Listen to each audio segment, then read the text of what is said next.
जय जय श्री कृष्णा। आपका स्वागत करते करते अपना चेहरा आप तक पहुंचाने के लिए आतुर होकर गिरिराज धरण की जय जयकार करके कैसे हैं आप? प्रारंभ करें। पार्थाय प्रतिबोधितां भगवता नारायणेन स्वयं व्यासेन ग्रथितां पुराणमुनिना मध्ये महाभारतम् अद्वैतामृतवर्षिणीं भगवतीम् अष्टादशाध्यायिनीम् अम्ब त्वामनुसन्दधामि भगवद् गीते भवद्वेषिणी। गीता माता की जय जयकार है और योगेश्वर जगत गुरु श्री कृष्ण की जय। साष्टांग दंडवत।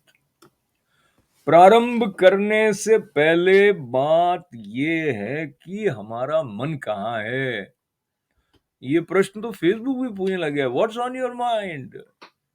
अपने मन को देखने की बात का संकेत 5000 साल पहले से श्रीमद् भगवद गीता में साक्षी भाव का मतलब है कि क्या चल रहा है मेरे अंदर, मैं उसको देखूं, समझूं। और ये जो अपने आप को पहचानने की आवश्यकता है, इसको लेकर जब शिष्य गुरु के पास जाता है तो गुरु के द्वारा उसको वो विधि, वो शक्ति, वो तरीका मिलता है कि उसका मन शुद्ध हो पाए। मन जब तक स्थिर और शुद्ध नहीं होता है तब तक वो जो अंदर का निष्पाप सौंदर्य है वो हमारे प्रति खुलता नहीं है। तो संत हमें हम तक पहुंचाने के लायक बना देते हैं। ये जो दूसरा हम तक है, इसमें श्री कृष्ण हमारे साथ हैं। तो श्री कृष्ण तक पहुंच गए हैं। उनके विश्व रूप के दर्शन करते हुए अर्जुन और उनके साथ किस प्रकार के दृश्य का दर्शन हो रहा है वो संजय हमें बता रहे हैं और उस क्रम को 13वें और 14वें श्लोक से जारी रखते हैं। संजय उवाच तत्र एकस्थं जगत्कृष्णं प्रविभक्तमनेकधा अपश्य देवस्य शरीरे पांडवस्तदा। 13वें श्लोक का अर्थ है, पांडुपुत्र अर्जुन ने उस समय अनेक प्रकार से विभक्त यानी पृथक पृथक संपूर्ण जगत को, देवों के देव श्री कृष्ण भगवान के उस एक शरीर में एक जगह स्थित देखा।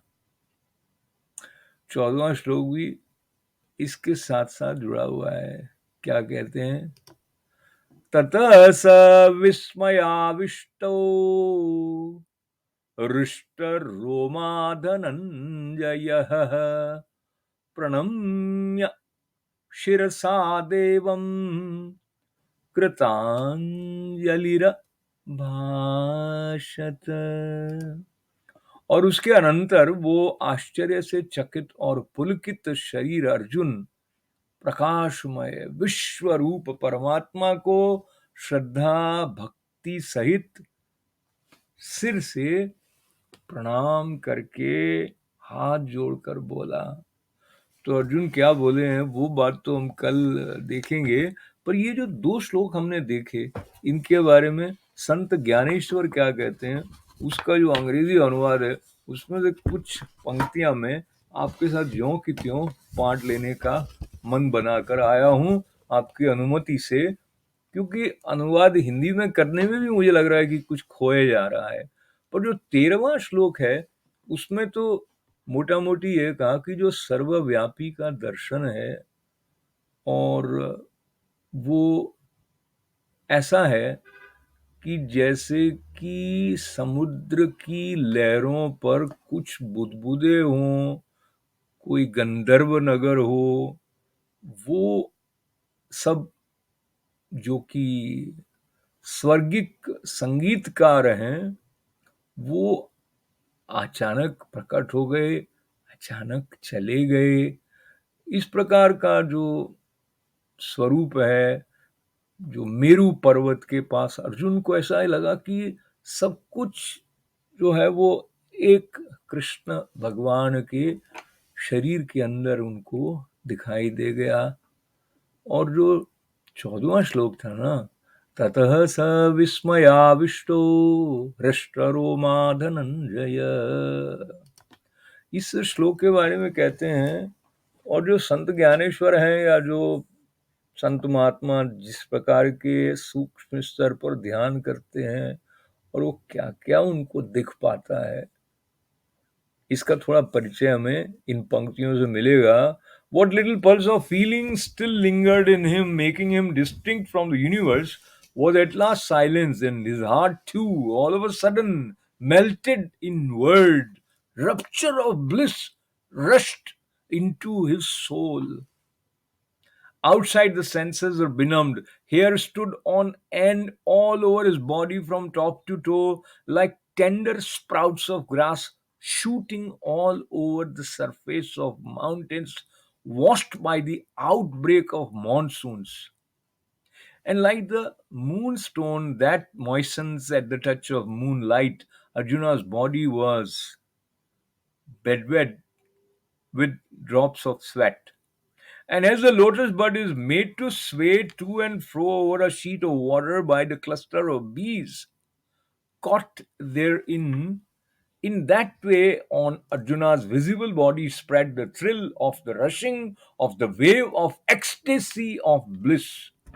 From his eyes trickled down drops of tears that looked like camphor dust coming out of the dry skin of the camphor tree bursting open. Ever and anon his soul surged with wave of bliss, like the ocean full to the brim rising to the flood tide at moonrise. So did the eightfold signs, betokening exalted feeling of bliss, vie with each other and enjoy the mastery of sovereign bliss of divine ecstasy. But even after such ecstatic bliss of union with God, he had a sense of otherness from the deity. There, at heaving a sigh, he looked around and bowed down his head in the direction in which Lord was sitting and with folded hands addressed him. तो अर्जुन ने उनको क्या कहा है वो तो हम कल देखेंगे, पर इस बात को पुनः थोड़ा सा स्पर्श करें तो ये सब देखकर जो कृष्ण भगवान ने उनको दिखाया, उनके अंदर जैसे कि परमानंद की लहरें उमड़ पड़ी। तो वो जो आनंद है भगवत दर्शन का, उस दर्शन के आनंद के बाद भी ये जो दोपना है, जो द्वैत है, वो शेष था और आनंद से उनके अश्रुपात हो गए। विस्मय शब्द जो है ये बड़ा ही गूढ़ है, इसमें निश्चलता भी है, इसमें आश्चर्य भी है, और ये वाला जो विस्मय उनके रोम रोम में हो गया अर्जुन के। और आनंद और एक प्रकार का भय कि ये क्या, ये दोनों मिलकर के उनके देह पर जो स्वेद बिंदु, जो पसीना कहते हैं, वो आ गया। इस प्रकार का जो वर्णन संत ज्ञानेश्वर जी ने बहुत बारीकी से, सूक्ष्मता से जो बात कही, उसका बहुत ही मराठी में जो बात कही गई उसका ये अंग्रेजी अनुवाद था। ये अनुवादक जो हैं उनके बारे में किसी और दिन चर्चा करेंगे, पर मुख्य बात यह है कि जो विस्मय है उसका अपना एक महत्व है, उसके अंदर थोड़ा विनम्रता का अंश भी है, उसके अंदर श्रद्धा भी है। तो वो विस्मय हमारे जीवन में सांसों के साथ जुड़ा हुआ है। सांसों का आना जाना भी विस्मय कारक है।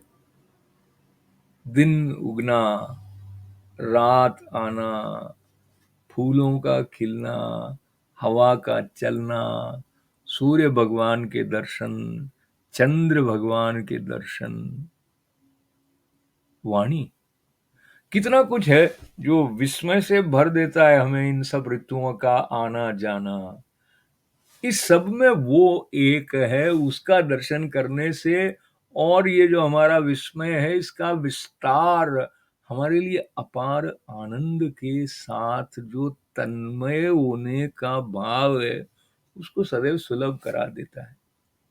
तो आपके जीवन में पूर्णता, मेरे जीवन में पूर्णता प्रत्येक आयाम में उद्घाटित हो, ऐसी प्रार्थना के साथ सबके मंगल और सबके कल्याण की प्रार्थना। ओम पूर्णमदः पूर्णमिदं पूर्णात् पूर्णमुदच्यते पूर्णस्य पूर्णमादाय पूर्णमेवावशिष्यते। ओम शांति शांति शांति। बहुत धन्यवाद है आपका। जय श्री कृष्णा।